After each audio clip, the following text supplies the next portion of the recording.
Bonjour, je suis Hamid Dekmous, l'auteur du blog seformerpourchangerdevie.com à destination de ceux qui envisagent une évolution ou une reconversion professionnelle dans l'informatique.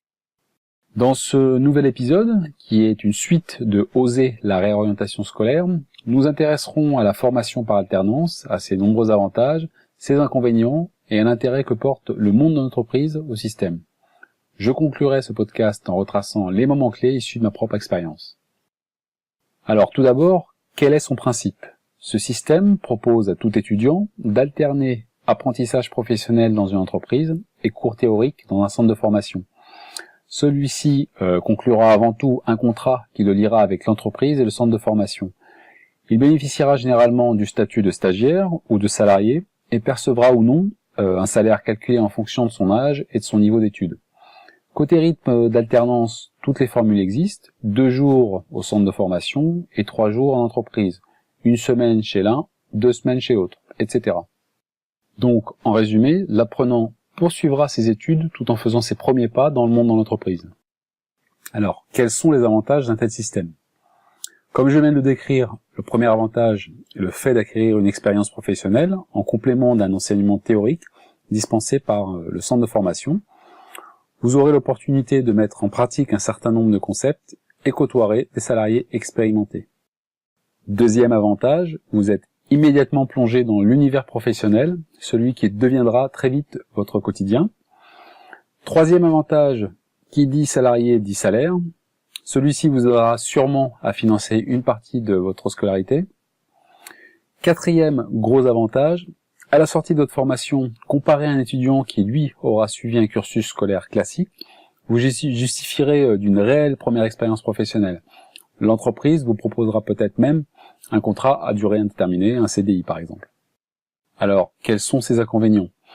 Premier inconvénient, la conciliation de la vie d'étudiant et de salarié demande une grande motivation, de la rigueur et implique un très fort investissement personnel. Deuxième inconvénient, adieu les congés scolaires, de Pâques, de Noël, d'été. Étant salarié, vous ne disposerez que de 5 semaines de congés légaux. Enfin, troisième inconvénient, difficile de rompre un contrat en alternance. Le choix doit donc être mûrement réfléchi. Alors, du côté des entreprises, de par mon expérience de recruteur, je valide des profils techniques, et de maître de stage, j'ai pu constater que les entreprises percevaient plutôt le système d'un bon œil. À l'issue d'une formation, c'est souvent la garantie d'un recrutement adapté aux besoins de l'entreprise. Celle-ci conclut aussi quelquefois des partenariats avec les centres de formation. Dans quelle proportion, je l'ignore. Disons que la statistique n'est pas réellement l'objectif de cet article. Mais attention, toutes ne jouent pas le jeu. Si pour certaines, le but est d'offrir l'opportunité à un apprenant d'évoluer dans un environnement professionnel et de lui proposer un poste à la sortie, pour d'autres, le seul objectif est de bénéficier d'un salarié à bas coût. Alors je m'explique. J'ai pu progresser pour ma part dans un environnement favorable. Vous le découvrirez plus loin. Ça n'a pas forcément été le cas de certaines de mes connaissances. Si pour les plus chanceux, ça s'apparentait encore, disons, à de l'informatique, installer des PC, graver des CD-ROM, des DVD, et imprimer et relier des supports de formation à la chaîne. Pour les moins chanceux, la tâche était tout autre. Déballer des cartons, gérer le stock, déménager du mobilier, du matériel, et voire même jouer les nounous de substitution. Alors, rassurez-vous, cela reste quand même assez rare, et si d'aventure vous y étiez confronté, n'hésitez pas à alerter au plus tôt votre centre de formation. Alors je pourrais encore aller plus loin, en vous énumérant l'ensemble des centres de formation qui ont pignon sur rue, enfin disons pignon sur le web, et classer leur formation par catégorie, par thème, mais cela n'apporterait ici que très peu d'intérêt. D'autres l'ont fait ou le feront sûrement mieux que moi. Alors je préfère plutôt vous dévoiler une nouvelle facette de mon parcours. Alors du point de vue de mon expérience personnelle, j'ai tout simplement reproduit le schéma appliqué lors de ma recherche de formation post-bac. Vous pouvez voir ça dans l'article précédent. Rencontre de conseillers, de coordinateurs de formation, d'anciens élèves.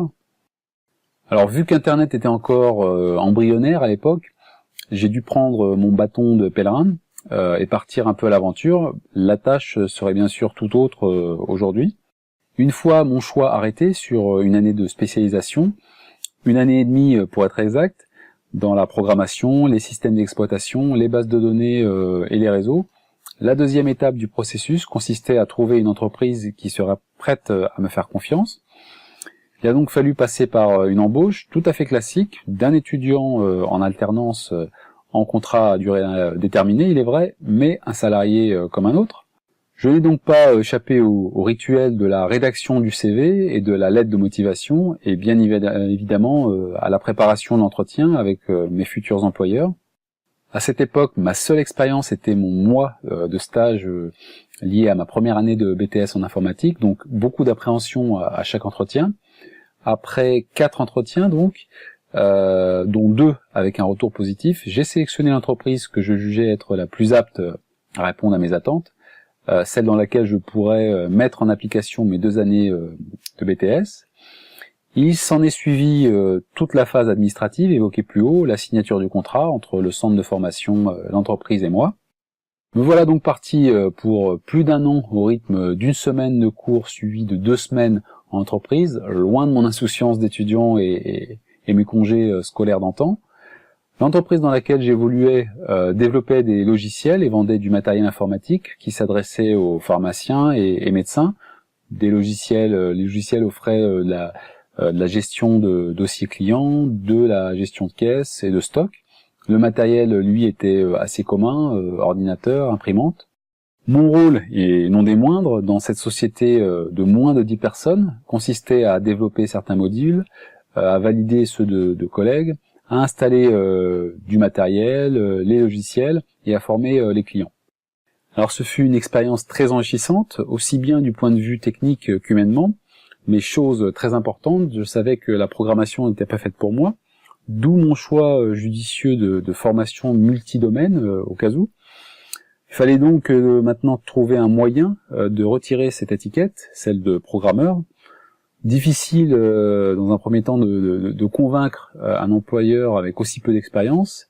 Alors il fallait donc imaginer une stratégie qui d'une part mettrait en avant ma première expérience et qui d'autre part me permettrait de faire mes armes dans les domaines visés, donc les systèmes d'exploitation, les bases de données et les réseaux.